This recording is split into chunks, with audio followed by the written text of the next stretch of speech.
In today's video ay check natin dun sa ate ko yung may babuyan kung ano yung mga pinapakain nila, ba't sila nakakatipid ng malaki, okay? Kasi malaki yung natitipid nila, guys.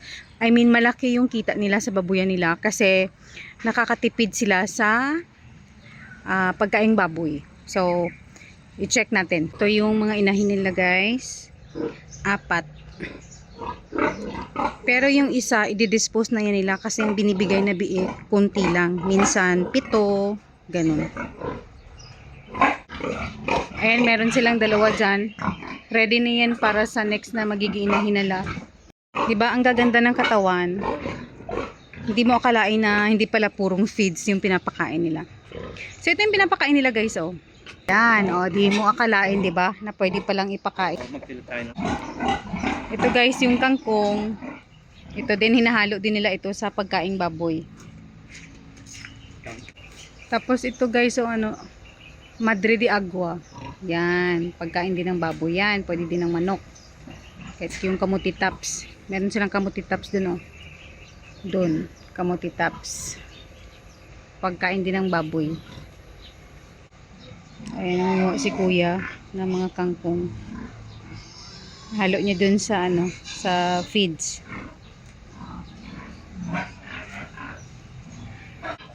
Tapos ayan, talbos naman ng kamuti. Parang mga 5% lang daw, guys, ang 5% na kamuti, 5% na kangkong, kamuti, tsaka kangkong. Maingay na yung baboy. Nagugutom na sila. Galing ang kain. Sana kanina makakita maaga lang. Nagpakain ka na, kuya? Oo, kanina. Ayan, tatadta din ng pinong-pino. Hindi naman pino, kuya, no? Ito pinagpunan yan.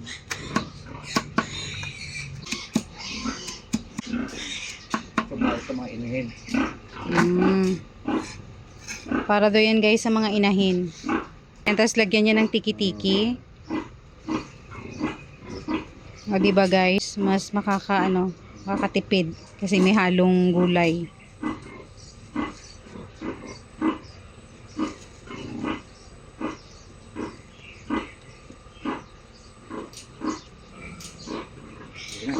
Haluin siya, lalagyan ng konting asin. Konting asin. Lagyan Sa mga patinig. Lagyan ng konting asin. Tapos ihalo. Para yan sa mga inahin, kuya, no? Sa mga inahin. O, pwede rin daw lagyan niya ng saging. Ayun na saging, o, yan. Tagta din ng pino. Malaki baboy. Lagyan natin ito. Yung saging. Sasali niya dun sa balde. Para sa mga inahin kamot ito. Yan. Dito naman sa ano. Para sa ano naman yan, kuya? O, ito naman yung sa patining. Yung dumalaga na daw.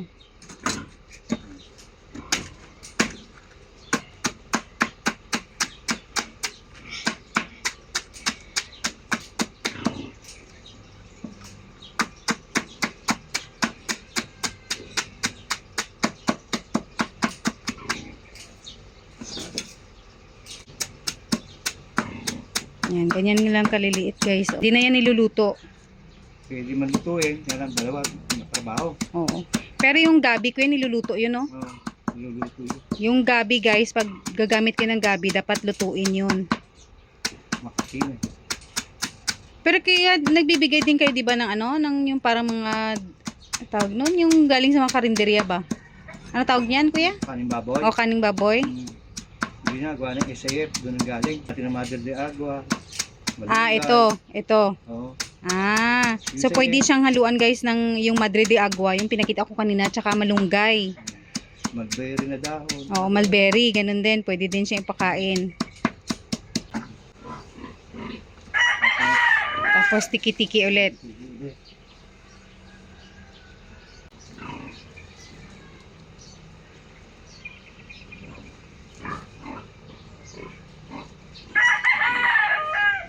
Yung mga sobrang saging na sobrang hinog, pwede din sa Ayan. ano. Pwede din siyang ihalo yung mga saging.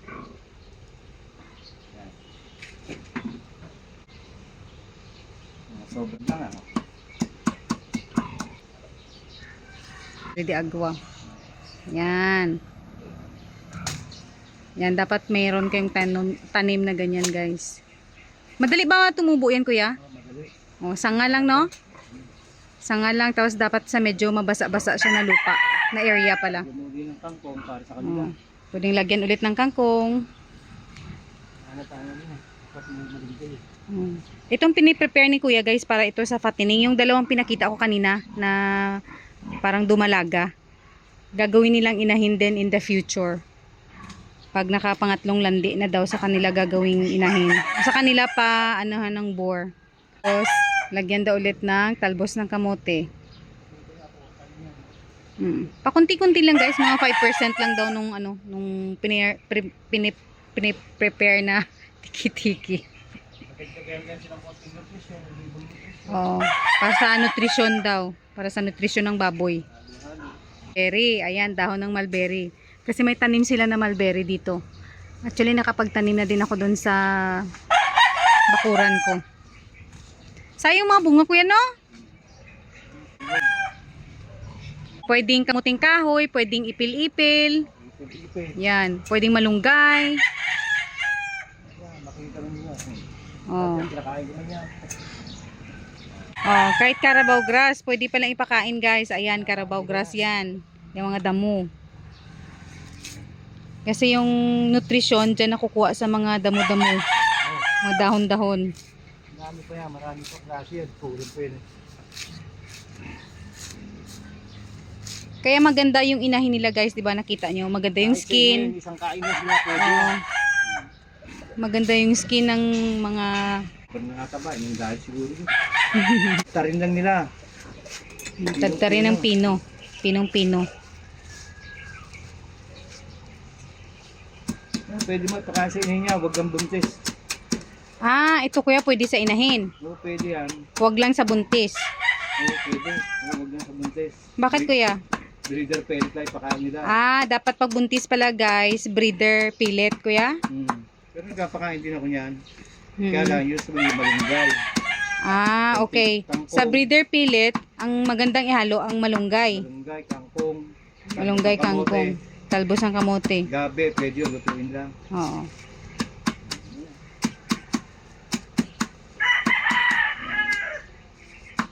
Dito niya, paano? Ano?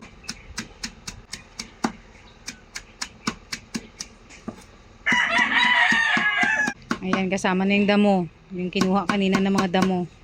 Carabao grass, yung mga morning grass. Ano yung babi yan?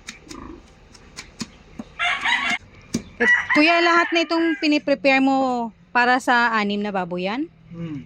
Para sa anim na yan. Oo, para sa 6 na baboy na yun, guys. Ayan, o, ihahalo sa dara. Ayun. Oo, ihahalo. Tapos lagyan ulit ng asin. Yan. Kunting asin lang. Yan.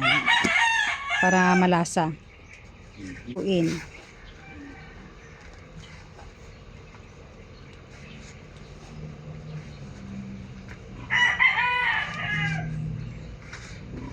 Saging na to, lagyan ko ng saging no. Oh, may saging na yun, kuya. Pinagtad ng katawan no. Oo. Dadagdagan ko na namin umiyak. Tulong sa inyo.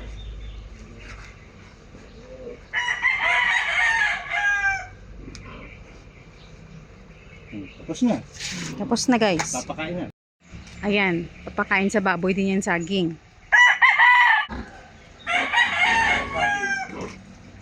Ayan, pinapakain din ng saging, guys. O, di ba? Laking tulong pag marami kayong saging.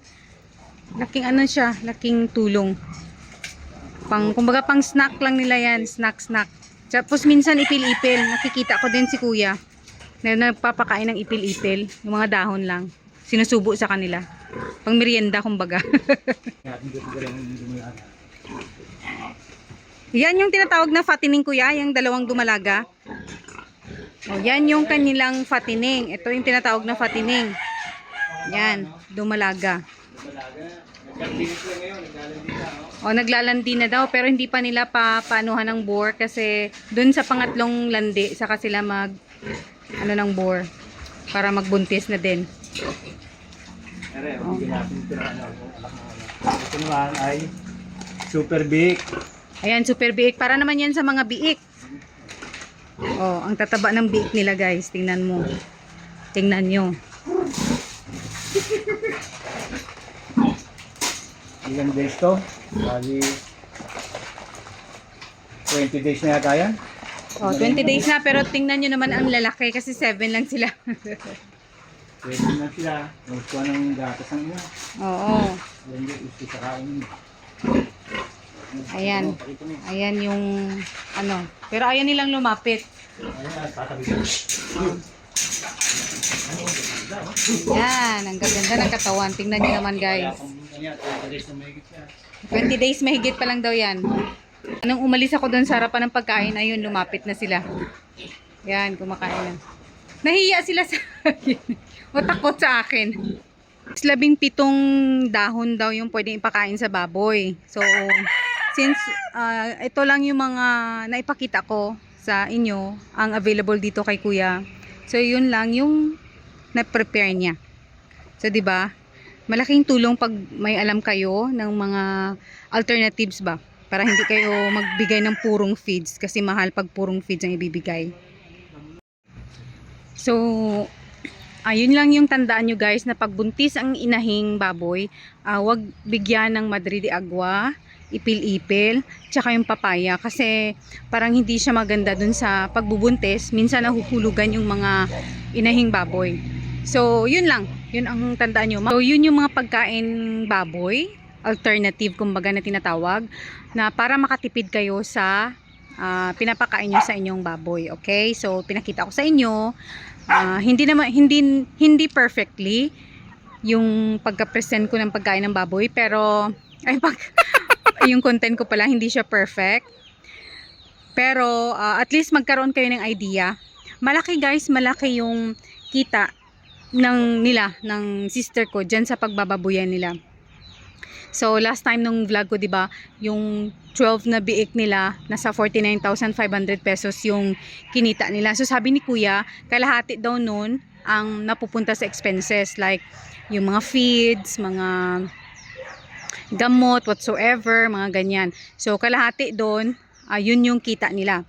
Pero sila kasi guys, meron silang technician, may sarili silang technician na pumupunta talaga dyan, chinecheck yung baboy. So every time na pupunta dyan yung technician, ang bayad nila is 500 pesos. So hindi naman every time na pumupunta yung technician dyan.